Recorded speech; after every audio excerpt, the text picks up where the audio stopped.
CM से मेरा पलट कर ये अनुरोध भी है, आरोप भी है कि आपके प्रदेश की कानून व्यवस्था का ये हाल है कि लोग हताश होकर थानों के सामने जाकर आत्मदाह कर रहे हैं। उन आत्मदाहों को रोकिए। पहले दोस्तों, साल के बाद क्या किसी ने ये चिंता जताई है कि इन अग्निवीरों का क्या होगा? क्या किसी ने सोचा है कि ये भी रोजगार एक्सचेंज के बाहर बेरोजगारी का तख्ता लेकर खड़े रहेंगे? क्या किसी ने ये सोचा है कि सैन्य प्रशिक्षित इन अग्निवीरों का आगे क्या होगा? क्या किसी ने सोचा है कि स्थिति कितनी गंभीर हो सकती है? तो हमारा अपना मानना है कि तमाम ऐसी बातें हैं जिसकी वजह से इस स्कीम पर प्रश्न लगे हैं, और इसलिए प्रश्न लगे हैं क्योंकि इस देश का एक बड़ा वर्ग सैन्य बलों की ओर, पुलिस सर्विसेज की ओर, अर्धसैनिक बलों की ओर आकर्षित होता था। लेकिन एक आंकड़ा मैं पढ़ रही थी और उस आंकड़े ने मुझे चौंका दिया। 2000, और ये आरटीआई का आंकड़ा है, सरकार का आंकड़ा है, 2022-23 में सैन्य बलों में आवेदन देने वालों की संख्या 34 लाख थी। 23-24 में वो घट के 10 लाख हो गई, क्योंकि सबको पता है कि इस फर्जीवाड़े से ना तो रोजगार मिलने वाला है, और 4 साल बाद जब आप बेरोजगार हो जाइएगा तो सरकार आपके हाथ में कटोरा थामने का काम कर रही है। ये कितना बड़ा मखौल है उस देश में जहां पे 60% लोग युवा हैं। ये कितना बड़ा मखौल है उस देश में जहां पर बेरोजगारी 45 साल की सबसे चरम सीमा पर है। 2012 में 1 करोड़ बेरोजगार थे, 2022 में 4 करोड़ बेरोजगार हैं। 3 में से 1 ग्रेजुएट को नौकरी की तलाश है। ग्रेजुएट की अनएम्प्लॉयमेंट दर 43% है इस देश में। हर 2 घंटे में इस देश में 1 बेरोजगार व्यक्ति आत्महत्या करता है। हर घंटे 2 बेरोजगार व्यक्ति आत्महत्या करते हैं। तो मुझे ऐसा लगता है कि एक व्यापक समस्या का एक छोटा सा रूप है, लेकिन क्योंकि यह देश की सेना से जुड़ा हुआ है, क्योंकि यह देश की सुरक्षा से जुड़ा हुआ है, क्योंकि यह देश के सैन्य बल से जुड़ा हुआ है, इसको पुरजोर तरीके से रखना हम सबका काम है, और वही हम जय जवान के इस महासंग्राम से कर रहे हैं। आप अगर सुओ मोटो पहले इस पर सवाल पूछ ले तो मैं उसका बहुत स्वागत करूंगा। बलों का सेल है, उन्होंने लगातार धरना प्रदर्शन किया, और उसकी थोड़ी सी असलियत आपके लिए जान लेनी जरूरी है, क्योंकि ये सरकार जो फर्जी बातें करती है उसकी असलियत जान लीजिए। कर्नल रोहित चौधरी उस सेल के, उस डिपार्टमेंट के अध्यक्ष हैं। उन लोगों को जब वहां पर जगह नहीं मिली तो उन्होंने उपराष्ट्रपति को ज्ञापन दिया, अनुरोध किया, उनके घर गए। 6 फरवरी को 150 युवाओं के साथ कर्नल रोहित चौधरी को ही गिरफ्तार कर लिया गया। तो सरकार के काम और सरकार के कर्तव्य और सरकार की कथनी और करनी में इतना अंतर है कि जिस व्यक्ति ने देश की यूनिफॉर्म, सेना की यूनिफॉर्म पहनकर अपने छाती पर गोली को खाना स्वीकार किया, उसके खिलाफ अमित शाह की दिल्ली पुलिस ने एफआईआर लॉन्च करी और उनको गिरफ्तार किया गया। लेकिन इससे क्या हमारे हौसले टूट जाएंगे? बिल्कुल नहीं। हम अपने अगले चरण की बात करेंगे। 5 मार्च से 10 मार्च सभी शहरों में धरना दिया जाएगा। समन्वय समिति का गठन होगा। ये धरना ज्यादातर शहरों में शहीद चौक या महात्मा गांधी चौक होता है, वहां पर दिया जाएगा, वहां पर आयोजित किया जाएगा।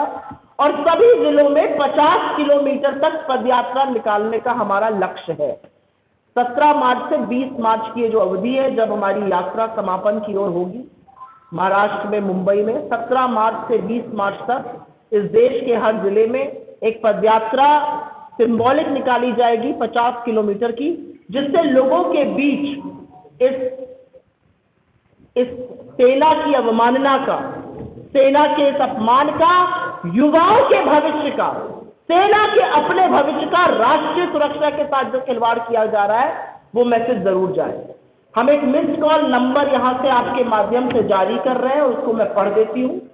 9999812024। मैं फिर से बोल देती हूं, 9999812024। 2024 और जैसा कि यूपी की भाषा में बोला जाता है 9999812024। हमसे जुड़ने के लिए इस नंबर पर मिस कॉल दी जा सकती है, अन्यथा आप jayjawan.in JAYJAWAN.in पर लॉगिन करके भी अपना समर्थन हमें दे सकते हैं।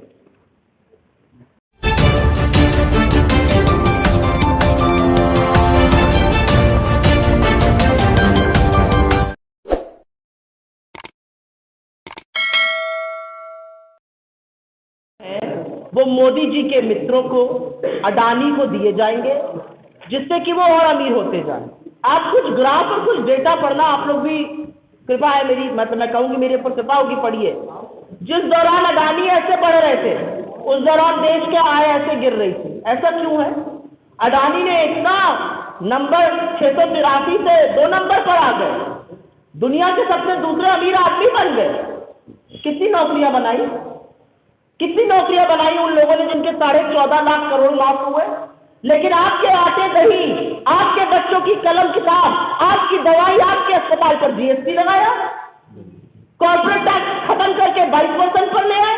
आप 35% दीजिएगा, आप जीएसटी भी दीजिएगा।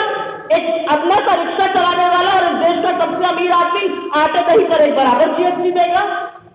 तो ये अमीरों की, ये सूट बूट की, ये मित्रों की सरकार है और उन्हीं के लिए चलती है। जो है उत्तराखंड की विधानसभा ने एक बिल पास किया है और वो बिल जो है उत्तराखंड में लागू होगा, जिसको कि आप रिपोर्ट है। तो बीजेपी का एक एजेंडा जो है उन्होंने आगे बढ़ाया है, जिस पर कांग्रेस का क्या रोक होगा और क्या है? बीजेपी के और कौन कौन से एजेंडे हैं? बीजेपी का एजेंडा बेरोजगारी नहीं है, बीजेपी का एजेंडा महंगाई नहीं है, बीजेपी का एजेंडा आर्थिक असमानता नहीं है, बीजेपी का एजेंडा किसान नहीं है, बीजेपी का एजेंडा महिला नहीं है, श्रमिक नहीं है। बीजेपी का एजेंडा है गुब्बारे बना बना के ऊपर चलाते रहो। 10 साल सत्ता में हो गए, क्यों नहीं ले आए ये कानून? दूसरा चरण है सरकार का उत्तराखंड में, क्यों नहीं ले आए पहले ये? और मुझे तो एक औरत होने के नाते एक चीज बड़ी उसमें अखर रही है, और कहिए तो कह दो। अखर ये रहा है कि जिस दरोगा की गवाही को कोर्ट नहीं मानता है, वो दरोगा एक महिला के चरित्र पर सर्टिफाई करेगा। ये आपकी बहन, आपकी बेटी, आपकी पत्नी और इस देश की आधी आबादी के साथ नाइंसाफी है। ये हम सबका अपमान है। यहाँ पर होता कौन है आदमी सर्टिफाई करने वाला कि मैं किस रिलेशनशिप में हूं, कहां हूं, कैसे हूं?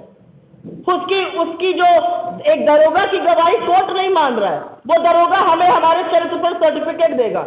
गजब गजब कानून बीजेपी बना रही है।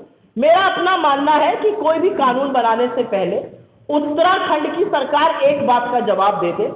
कुछ महीनों पहले एक अंकिता भंडारी नाम की लड़की की निर्मम हत्या हुई। उस इंडियन आर्मी का पहला रूल होता है अनुशासन। जो चुनी हुई सरकार ने किया है वो उसके खिलाफ रिबेल नहीं करेंगे। ये हम में और हमारे आसपास के देशों में अंतर है और इसी अंतर से इस देश का लोकतंत्र बचा हुआ है। लेकिन अगर एक पूर्व आर्मी चीफ अपनी किताब में इस बात का जिक्र करता है कि ऐसी स्कीम को उनके ऊपर थोपा गया, उनको कॉन्फिडेंस में नहीं लिया गया, नौसेना और वायुसेना को तो इसके बारे में पता ही नहीं था। 75% लोगों को रिटेन करना था, रिटेन सिर्फ 25% को किया जा रहा है। तो बजाय इसका स्पष्टीकरण देने के, बजाय कहने की कि हाँ उनकी चिंता वाजिब है, हम इस पर काम करेंगे, हम इस योजना में बदलाव करेंगे, हम लोगों का भविष्य सुरक्षित करेंगे, मोदी सरकार ने यह सुनिश्चित किया कि उनकी किताब मई और जून चुनाव के पहले ना छपे और उनकी किताब के पब्लिशर से वो 2 चैप्टर रिव्यू करने के लिए मांगे गए। किताब मैंने लिखी है, आपके खिलाफ लिखी है, आपकी नीति पर लिखी है, आप ही मुझे सर्टिफिकेट दीजिएगा। तो मुझे ऐसा लगता है सवाल पूछना तो आप लोगों का काम है। आप लोग पूछिए सवाल सरकार को कटघरे में खड़ा करके। पूछिए कि अग्निवीर में जो लड़के हैं उनका 4 साल बाद क्या होगा और क्यों इस सरकार के मंत्री के लड़के इस योजना का हिस्सा नहीं है।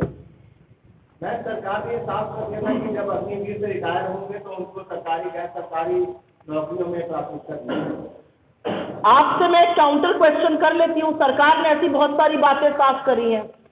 परसेंटेज उन लोगों की जो रिटायरमेंट के बाद एम्प्लॉयमेंट पाते हैं वो लगातार गिरती जा रही है सैन्य बलों से, 10% से कम है। उनका क्या कीजिएगा? उनका तो आप कुछ कर नहीं पा रहे, जो अच्छी खासी नौकरी करके एक अनुशासित सेना का हिस्सा बन के रिटायर हुए हैं। 4 साल के बाद इनका क्या हुआ? इनको आप नौकरी दे दीजिएगा। नौकरी कहाँ दीजिएगा? 11 लाख सरकारी पद खाली है उत्तर प्रदेश में। अभी बजट आया है, नंबर आंकड़े यही के मैं बता रही हूँ। इन 11 लाख सरकारी पदों को भर तो आप रहे नहीं है, तो कहाँ नौकरी दीजिएगा? 7 लाख सरकारी पद पूरे देश में केंद्र और राज्य सरकारों को मिलाकर खाली है, क्यों नहीं भरे जा रहे? पद आप भरिएगा नहीं और फिर कहिएगा हम नौकरी देंगे। किसको नौकरी दीजिएगा भाई? इन अग्निवीरों को तो छोड़िए, नॉर्मल लोगों को नौकरी देने की बात तो करिए। पानी के खिलाफ इतने गंभीर आरोप लगे हैं, और वो आरोप हवाला के हैं, वो आरोप स्टॉक मैनिपुलेशन के हैं, वो आरोप शेल कंपनीज के हैं, उसके बारे में सरकार कुछ क्यों नहीं कर रही है? सुप्रीम कोर्ट का रजिस्ट्रार ऑन रिकॉर्ड कह रहा है कि उसको बोला गया है अडानी पावर के खिलाफ कोई भी पीआईएल, कोई भी मामला दर्ज मत करिए। उसके 48 घंटे बाद कस्टम डिपार्टमेंट जाना चाहता है सुप्रीम कोर्ट आवंटित कोर्ट घोटाला खोलने के लिए, बोला जाता है नहीं खुलेगा। क्यों नहीं खुलेगा? सैया है कोतवाल तो डर जाएगा और हम चुप रहेंगे। मुझे ऐसा लगता है कि किसी नंबर पर मैं बात नहीं करूंगी। मुझे ऐसा लगता है कि हमारी जो बातचीत है वो बहुत अच्छे वातावरण में चल रही है। हमारा शीर्ष नेतृत्व एक दूसरे से बात कर रहा है। जो कमिटी हमने अशोक गहलोत जी, भूपेश बघेल जी, मोहन प्रकाश जी, सलमान खुर्शीद जी, मुकुल वासनिक जी के उसमें बनाई है, वो उस पर बात कर रही है। मुझे लगता है मैं इस मंच से बैठकर इस पर टिप्पणी ना करूं तो अच्छा रहेगा। इन लोगों के बीच में वो बात अच्छे से चल रही है और उसका अच्छा निष्कर्ष निकलना चाहिए।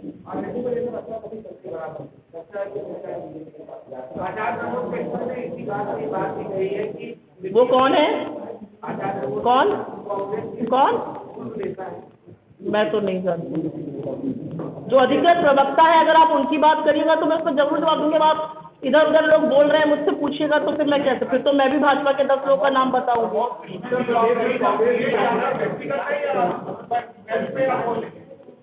मैं तो नहीं जानती।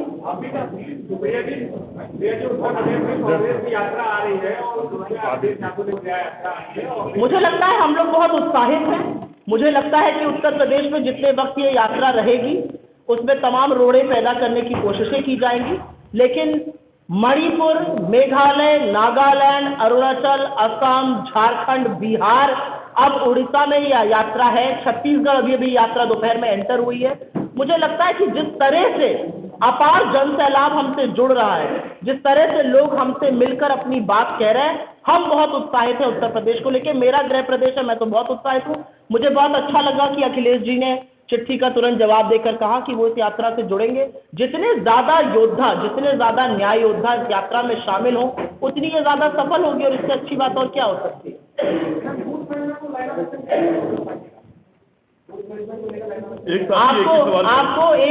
आपको हम अपनी एक कमेटी में रख लेंगे, क्योंकि बूथ मैनेजमेंट से लेके अलाई मैनेजमेंट सभी यहाँ बता देंगे, तो फिर हमारे जो लोग वहाँ बैठे हैं क्या काम करेंगे।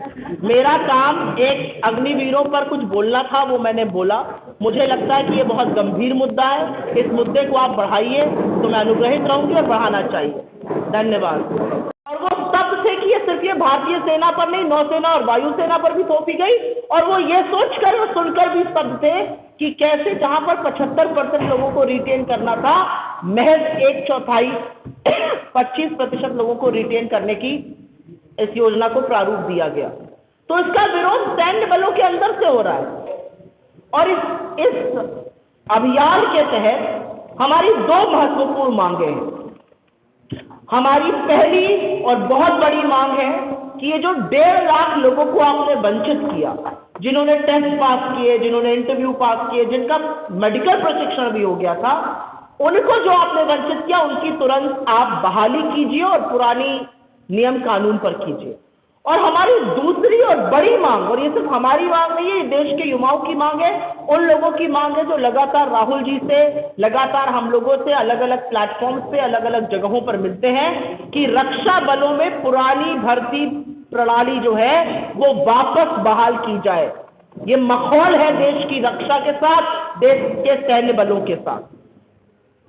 एक रूपरेखा है, एक टाइम टेबल है, इस पूरे महाआयोजन को 3 चरणों में आयोजित किया जा रहा है। जो पहला चरण था वो जनसंपर्क का था, जिसका लक्ष्य था 30 लाख परिवारों तक पहुंचना।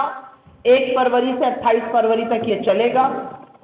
इसके लॉन्च के पूर्व की कुछ गतिविधियां आपको बता देना चाहती हूँ। बहुत सारे पूर्व सैनिक करीब 300 से ज्यादा लोकसभा कंस्टिट्यूएंसीज में गए, उन्होंने वहां पर लोगों को संबोधित किया, आप जैसे प्रबुद्ध पत्रकारों को, प्रेस के साथियों को संबोधित किया और अग्निवीर की खामियां बताई और ये गुहार लगाई कि आप पुरानी भर्ती प्रणाली को वापस लाइए।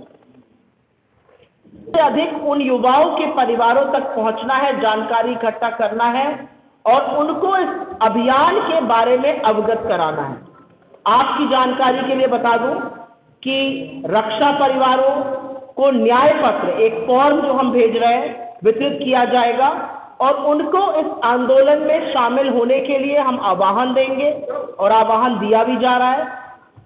न्याय पत्र के द्वारा एक हस्ताक्षर अभियान भी किया जाएगा और इसकी सारी जानकारी डिजिटल रूप में सरकार के सामने, डिजिटल रूप में नीति निर्माणकर्ताओं के सामने रखी जाएगी और न्याय पत्र का स्टिकर जो लोग इस महाअभियान में, इस महासंग्राम में, इस महायज्ञ का हिस्सा बनते हैं, उनके घरों पर एक न्याय स्टिकर लगाया जाएगा। आपकी जानकारी के लिए बता दूं कि 1 फरवरी से 10 फरवरी तक जंतर मंतर पर दिल्ली में, जो कि जहां पर बहुत सारे आंदोलन होते हैं, जहां पर लोग अपनी आवाज उठाते हैं, जंतर मंतर पर हमारा जो पूर्व सर्विसेजमैन का सेल है,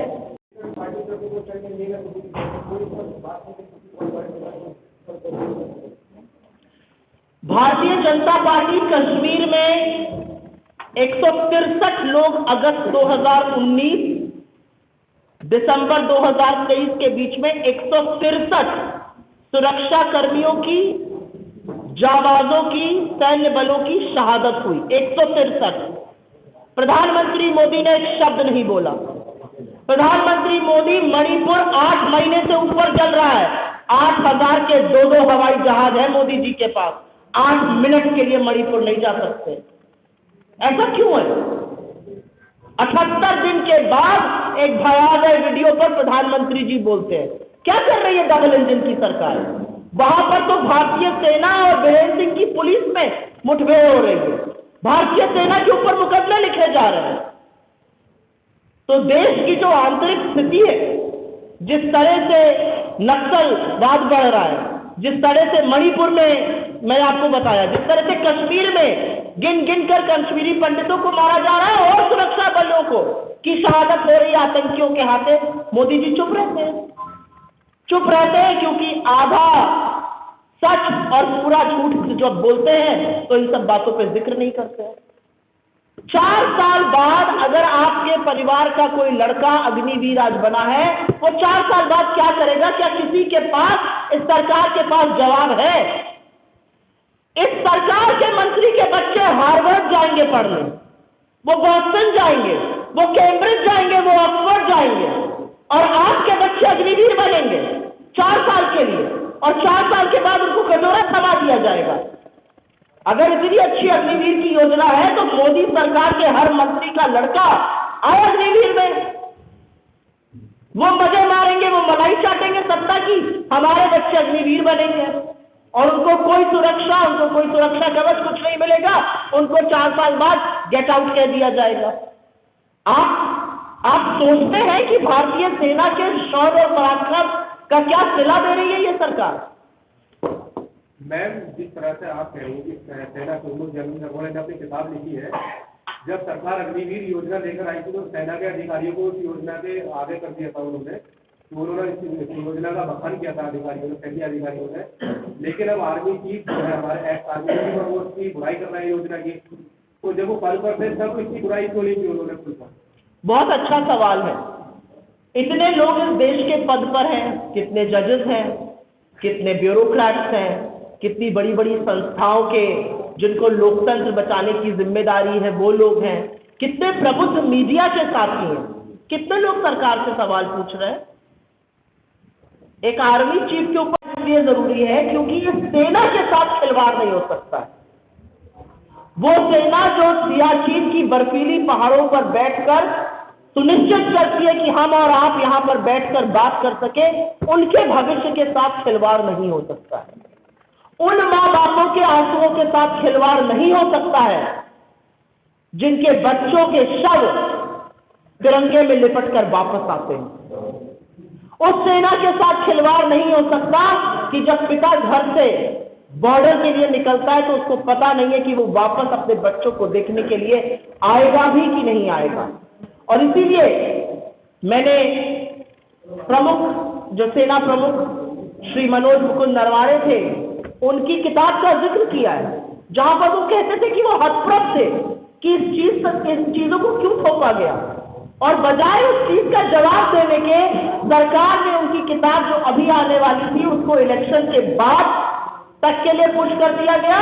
और MEA मतलब विदेश मंत्रालय और रक्षा मंत्रालय उनकी किताब के उन पृष्ठों को पढ़कर उसका आकलन करेगा। मतलब अगर आप चोर को चोर कहिएगा तो चोर आपको सर्टिफिकेट देगा कि आप उसको चोर कह सकते हैं कि नहीं कह सकते। ये हालात है इस देश के। पर जैसा कि मैंने आपको कहा कि आकांक्षाओं को कुचलने का यह जबरदस्त काम हुआ है, और क्या क्या इसमें इन अग्निवीरों को नहीं मिल रहा है उसका जिक्र कर लेना जरूरी है। इस अग्निपथ में चयनित युवाओं को नियमित सैनिकों से कम वेतन मिलता है। इनका मासिक वेतन करीब 21,000 रुपए है और सैनिकों को 45,000 मिलते हैं। और ऐसा नहीं है कि ये शहीद नहीं होते हैं। अभी आपने देखा कि कैसे 22 साल का एक अग्निवीर शहीद हुआ और उसकी मां का क्या हाल था। मेरे ख्याल से अभी सार्वजनिक रूप से 2 अग्निवीरों के शहीद होने की भी खबर आ चुकी है, और इस देश की सुरक्षा में वो लोग शहीद हुए। एक नियमित सेना के जवान को 15 साल तक पूरा वेतन मिलता है, उसकी पेंशन उसके जीवन काल तक होती है। अग्निपथ में चयनित युवा के परिवार को तब तक लाभ मिलता है जब तक पत्नी और माता पिता जीवित हैं। अग्निपथ में चयनित युवा को चिकित्सा और अन्य सुविधाओं का लाभ नहीं मिलता है। 15 साल तक फुल पे रिटायरमेंट जो बाकी लोगों को मिलता है वो नहीं मिलता है। एक सैनिक की शहादत पर 75 लाख इंश्योरेंस का दिया जाता है, वो नहीं मिलता है। 55 लाख रुपए की एक्सग्रेशिया अमाउंट राशि नहीं मिलती है। मेडिकल फैसिलिटी नहीं मिलती है, CSD फैसिलिटी नहीं मिलती है। सभी तरह के मिलिट्री बेनिफिट और जो बाकी प्रावधान सरकार अनाउंस करती है। श्री CP राय जी, मंच पर बैठे हुए मेरे सारे वरिष्ठ सहयोगी और यहाँ पर आए हुए मीडिया के सारे साथियों को मेरा नमस्कार। एक अत्यंत गंभीर मुद्दा है जिस पर आपका और आपके माध्यम से इस देश की जनता का ध्यान आकृष्ट करना हमारा लक्ष्य है, और इस मुद्दे को सारी कांग्रेस पार्टी लेकर जनता के बीच में जा रही है। इस मुद्दे को स्वयं हमारे नेता श्री राहुल गांधी जी ने पुरजोर तरीके से उठाया है। ये बात है एक क्रांति लेकर आया था। ये बात है जय जवान के उस उद्घोष की जो आज भी भारतीय सेना के शौर्य और पराक्रम के आगे नमन करता है। और भारतीय सेना के शौर्य और पराक्रम को कम आंकना, उनके साथ धोखा करना, उस पर जालसाजी करने का जो काम अग्निवीर जैसी योजनाओं ने किया है, उसके खिलाफ एक युद्ध छिड़ गया है। और वो युद्ध उस अन्याय के खिलाफ है जो इस देश के युवा और अब इस देश की सैन्य बल को भी झेलना पड़ रहा है। और न्याय के इस महासंग्राम की कुछ रूपरेखा आपके सामने मैं लेकर आई हूं। 3 सुर्खियां बोल देती हूं और उसके बाद डिटेल में बात कर लेंगे। अग्निवीर जो योजना लाई मोदी सरकार, उसमें तमाम खामियां हैं। 4 साल के बाद उन लोगों का क्या होगा? आपने तमाम ऐसे वीडियो देखे होंगे कि कैसे कैसे लोगों को उसमें डाला जा रहा है, वो अलग बात है। लेकिन करीब 1.5 लाख युवा जिन्होंने सारे एग्जाम पास कर लिए थे, उनके सपनों को चकनाचूर कर दिया गया। आज बेरोजगारी 45 साल में सबसे ऊंचे लेवल पर है, और इसीलिए जो 10 साल से अन्याय और बेरोजगारी का दंश इस देश ने सहा है, इसमें जय जवान अभियान की शुरुआत करनी जरूरी हो गई। और उसका उद्घोष खुद राहुल गांधी जी ने भारत जोड़ो न्याय यात्रा में 31 जनवरी को करके दिया। ये एक राष्ट्रव्यापी महासंग्राम, एक महाअभियान है। जय जवान, अन्याय के विरुद्ध न्याय का युद्ध। और अब मैं इसके बारे में जो जो चीजें हुई हैं उस पर थोड़ी चर्चा कर लेते हैं। ये अभियान उन लोगों के लिए, उनकी दुर्दशा के लिए, उनके अन्याय के खिलाफ है। वो 1.5 लाख लोग जिन्होंने 2019 से 2022 के बीच में नियमित भर्ती के तहत 3 गौरवशाली सैन्य बलों में, Indian army, Indian navy, Indian air force, नौसेना, वायुसेना और भारतीय सेना में जिनका चयन हो गया था, उनकी स्वीकृति हो गई थी। सारी प्रक्रियाओं के बावजूद उनकी नियुक्ति पर रोक लगा दी गई और अचानक सशस्त्र बलों पर यह थोप दिया गया। और ये सिर्फ हम नहीं कह रहे हैं, आर्मी के पूर्व chief of defence staff Shri Narayan ji ने खुद कहा है, अपनी किताब में इसका जिक्र किया जा रहा था। सुनने में आया था कि कुछ ऐसे भाजपा के संबंधित नेताओं के लिए ढकेला जा रहा था, उसने मना किया, उसकी हत्या हो गई। सबूत को छिपाने के लिए वो होटल ध्वस्त हो गया। करने वाला बीजेपी के लीडर का लड़का था, उस लड़के के साथ क्या हुआ, इसका जवाब दें, उसके बाद हम सारी बातों का जवाब देंगे। ये सब मुद्दों से ध्यान भटकाने के लिए, ये सब मुद्दों से हटाने के लिए हम जातिगत गिनती की बात करते हैं, उस पर ध्यान ना जाए। एक शगुफा छोड़ दो, शगुफों से थोड़ी सरकारें चलती हैं। अभी कोई और, पहले आपने पूछ लिया है, आपने भी पूछ लिया है के बारे में खबर आ रही है कि वो इंडिया गठबंधन, आप पूछिए पहले, आपके बाद मैं आऊंगी।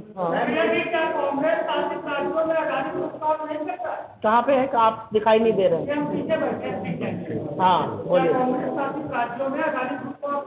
बहुत बढ़िया सवाल है ये, आपके बड़के लोग भी पूछते हैं, अच्छा हुआ आज आपने भी पूछ लिया। बिल्कुल काम करता है। मैं आप बोल रही हूँ, आपने बोल लिया, सवाल आपका आ गया, इसका जवाब दूंगी। जितनी शालीनता से मैंने आपका सवाल सुना, उतनी शालीनता से आप मेरा जवाब सुनिए, प्रत्युत्तर उसके बाद करिएगा, प्रत्युत्तर उसके बाद करिएगा। ये टीवी डिबेट नहीं है मेरे आपके बीच में। आपने सवाल पूछा एक प्रेस कॉन्फ्रेंस में, जवाब सुनने की धैर्य रखिए। बहुत अच्छा आपका सवाल था।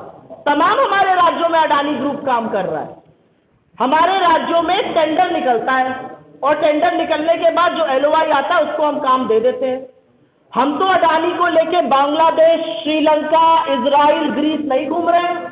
जब हम वहां से वापस आते हैं तो अडानी को वहां के सारे कारोबार मिले जा रहे हैं।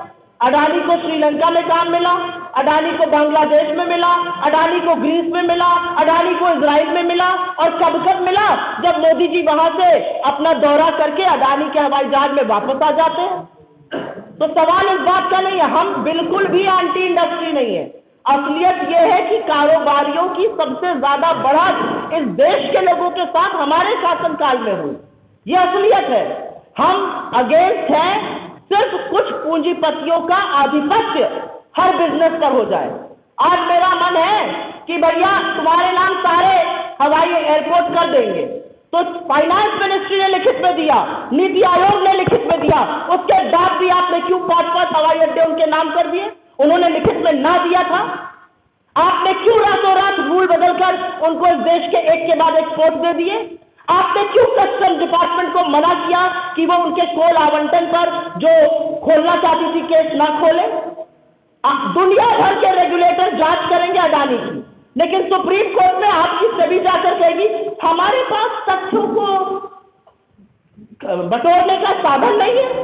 ये सरकार चलाने के तरीके होते हैं। अरे आप सरकार पारदर्शिता से चलाइए।